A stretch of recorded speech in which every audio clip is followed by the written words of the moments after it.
I created this Google Slides presentation as a way to play Why Did the Chicken with your class. And as you can see here, it's a creative classroom game of riddles.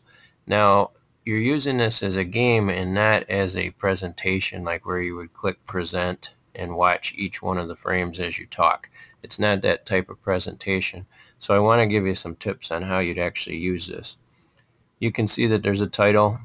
There is this slide, which is the main slide you'll have up while you play, and then there's a score slide and also an about page at the end where you can get more information. So this is what will be up most of the time, and you want this to be as large as possible, so you can turn off these speaker notes. If you go into view and uncheck this, that will make it a little larger, and you can even expand it more by hiding the menus with this button here in the upper right. So this is about full screen, and you will display this. Now the idea is, if you're using this as a classroom game, it'll be almost like a game show with 3 to 5 students that will be answering random riddles. Then the class is going to vote on the best answer. So what you'll do is you'll pick one of these templates. I have them down here underneath this questions square, and you can mix these around if you want to, just to kind of mix it up. But one of these is going to be slid out of here and into the question space like this. This template says, what do you get if you cross blank with blank? And the blanks are going to be filled in with words that you're going to draw over here from this words area.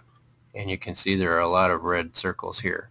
So let's say I pick this one at random and I drag this over, and we get a cricket. So what do you get if you cross a cricket with, and then you pick one more, and you can see how this generates many different random riddles.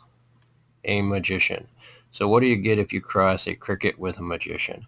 Then those 3 contestants, who are hopefully very creative, will have 2 minutes to write down a good answer to that. It can be silly, it doesn't have to make sense. They're just trying to get the class to pick their answer. So then they will send that to you. They might just give it to you on paper. They might send it through a shared Google document, however you decide to do that. And then what you would do as a teacher is read those to the class in a random order, and you would also type them down here in these text boxes. 1 response per box. So if there were 4 students, there would be an A, B, C, and D response. Using some class response system or maybe a Google form, you would then have the rest of the class vote on which one of those they like best. The number of votes that each student gets will go on here in the score page. So for example, if this student was Mark and he got 15 votes on the first one, you would put 15 here. Now each round that you do this, you could keep adding points on, and then you'll usually play this 3 or 4 rounds, and then you'll decide who won.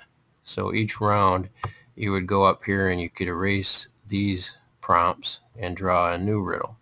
So the idea is, this is making random riddles, and the students are giving their best creative answer, and the rest of the class votes on whose is best. There's more information about this on my blog, and in fact, if you go to the About page, you could click this link here, and there are many posts that I've put and pages that talk about how to use these creativity games with some creativity exercises.